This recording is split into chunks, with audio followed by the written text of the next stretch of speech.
Here we are with Eddie Castro. Went on a Dream Team trip back from Europe. I'm sure you got stories to tell, Eddie. Tell me how the trip went. Yeah, it went really nice. We had a good time over there. The Dream Team, we won half of our meets that we went to. Out of the 4 venues we went to, we won half of them. We gave them a little more over there, the Brits, than they thought we had. I think we surprised them. We were racing with the league champions, the National League champions at pool, and I guess they didn't expect us to even get 30 points on the night. We got 31, so we had a good night there. It was a learning curve because we haven't been on that many long tracks here like they do in Europe. That's their regular racetrack, is the long quarter mile, and our tracks are smaller, 8th mile here. So it was fun. It was really a learning adventure. It really was a fun time.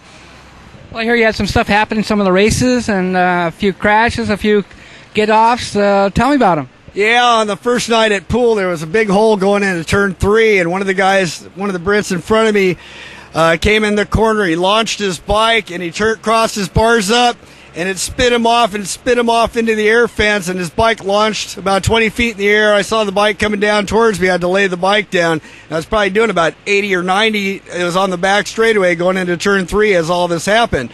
And they've got air fences there. It's like a big Johnny jumper. You hit that air fence, and it's just cush. I was expecting a big slam as I was going into the air fence, laying the bike down. I thought I had enough space to lay it down before the wall, and it just pulled me right into it, and boom, I was in the air fence. And it was cushion. Didn't feel a thing. I got up, brushed myself off. I was amazed how good those work.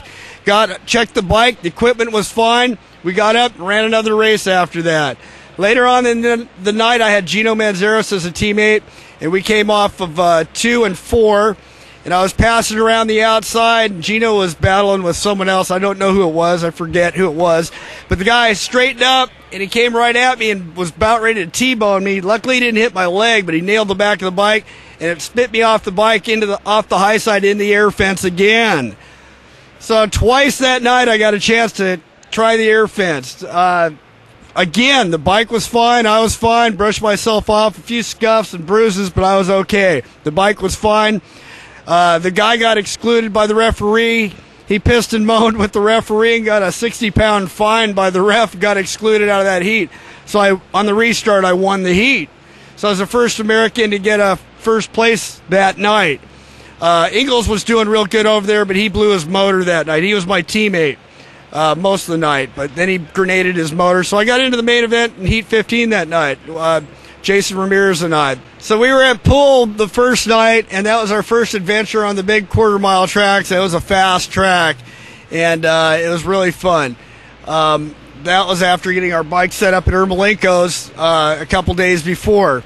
Ermolenko lent me some parts. Swindon lent me a chassis. I brought a motor, shipped a motor over there. We got to use Sam Ermolenko's garage, and he helped me out with some spares to get a bike together.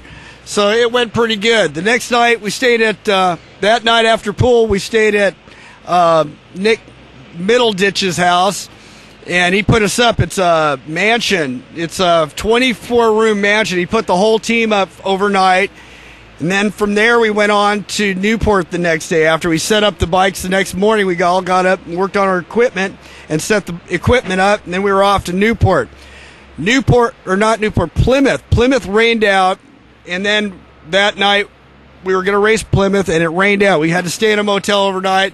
The next day, we came back. That's the heat. That was the first event we won as a team. So it was a blast. And I got fastest lap time on the track. They can't remember when a Yank's done that. Won a fastest lap time on their track. It's been a long time. And being the oldest on the team, 50 years old on the Dream Team. So it was a blast. We won it as a team that night. Well, the Dream Team, how many people went on the trip? I mean, they're all American riders that we all know from Costa Mesa and industry here, right? Yeah, we had 7 of us. We had Jimmy Fishback Jr., Kenny Ingalls, Tyson Burmeister, Gino Manzaros, and Jason Ramirez and myself. What a team. How did the crowds respond to you guys? They knew you were Americans, right? They knew you were coming. They heard about it, right? Yeah, like I said, I think we gave them a little more than what past Dream Teams have given them in the past as far as competition. We had some good events there, and I thought they probably thought they'd smoke us and put us away early, and we gave them what for a couple of the nights. I also understand that you didn't take any of your own equipment over there. You had all borrowed bikes and stuff? Well, I took my motor. I wish I could have borrowed a bike, but I had my motor over there in another chassis. A lot of the guys did borrow equipment. Tyson Burmeister, I believe, shipped his bike over. Fishback had borrowed a bike from Ryan Fisher from the Swindon team, so he had a bike set up and just put his covers and bars and whatever. So, some of us had equipment over there that they borrowed. Some of us brought their own. We're all familiar with Costa Mesa Speedway's track. All right. How do those tracks over there compare to Costa Mesa as far as the size, the dirt, the width, The dirt's different over there because it rains almost every other day, so the track conditions and the adhesion of the track are different. You're running a spec tire over there, which are different from the tires we use here, a harder compound, and the tracks are a lot longer, except for Weymouth was about the size of the old San Bernardino at Glen Helen, the Glen Helen track. And Plymouth was a smaller track, a little bit bigger than Industry here. Is probably on the outside of the fence line would be the length of the track at Plymouth. So some of the tracks were similar, but the rest of the tracks were like quarter mile or bigger. And again, about the crowds, they seem to really support you guys? Over 10,000 people at the league championship meets. But yeah, the crowd supported all of us over there, yeah. And I guess you all want to go back, right? Heck yeah, that was fun. Sign me up. Let's go. And if anybody wants to get an endorsement on an air fence, I think Eddie's the guy. There you go. Those air fences would come in really good over here, really handy, especially on the bigger tracks, on the quarter miles, or like the half miles for the flat trackers, too. Those air fences do the job. They're well worth the money. Okay, man. Thanks a lot. Thank you. All righty.